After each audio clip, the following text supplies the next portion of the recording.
Shri Patanjali Yogasutra, Part 2, Shlok number 20.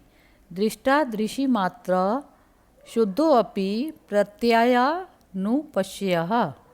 The seer is intelligent only, and though pure, sees through the coloring of the intellect.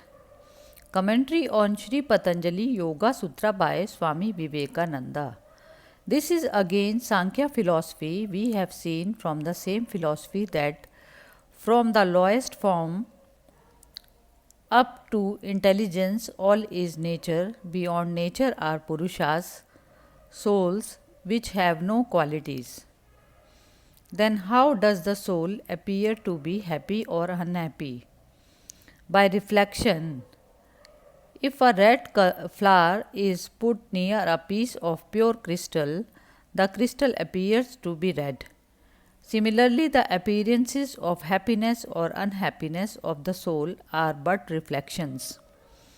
The soul itself has no coloring. The soul is separate from nature. Nature is one thing, soul another, eternally separate.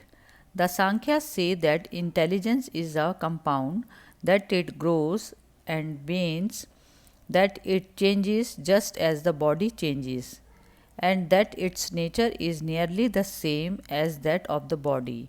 As a fingernail is to the body, so is body to intelligence. The nail is a part of the body, but it can be pared off hundreds of times and the body will still last. Similarly, the intelligence lasts aeons, while this body can be pared off, thrown off. Yet intelligence cannot be immortal because it changes, growing and waning. Anything that changes cannot be immortal. Certainly, intelligence is manufactured, and that very fact shows us that there must be something beyond that. It cannot be free. Everything connected with matter is in nature and therefore bound forever.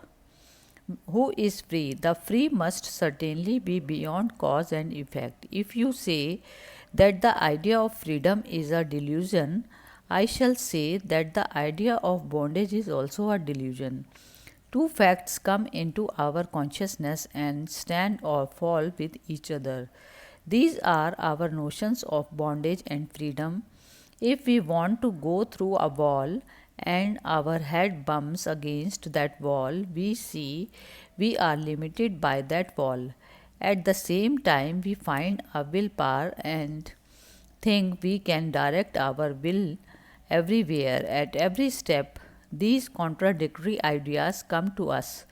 We have to believe that we are free, yet at every moment we find we are not free. If one idea is a delusion, the other is also a delusion, and if one is true and the other also is true, because both stand upon the same basis, consciousness. The yogi says both are true, that we are bound so far as intelligence goes, that we are free so far as the soul is concerned.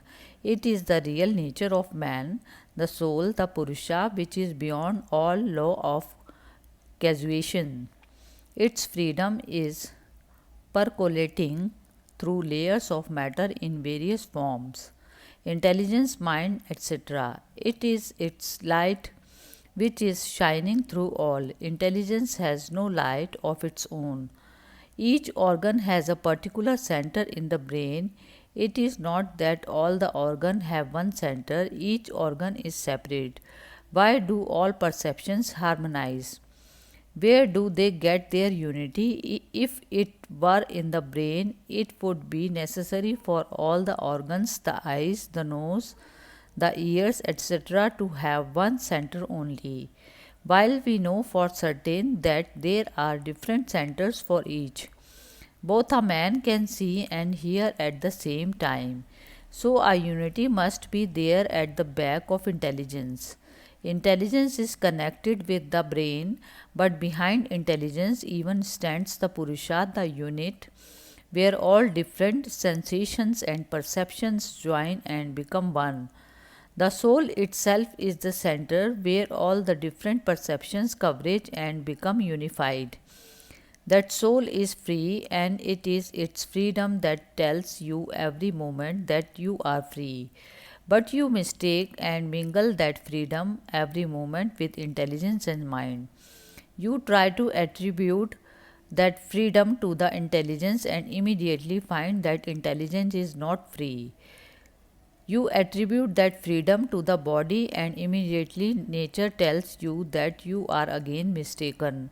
That is why there is this mingled sense of freedom and bondage at the same time. The yogi analyzes both what is free and what is bound, and his ignorance vanishes. He finds that the Purusha is free, is the essence of the knowledge which, coming through the buddhi, becomes intelligence, and as such is bound.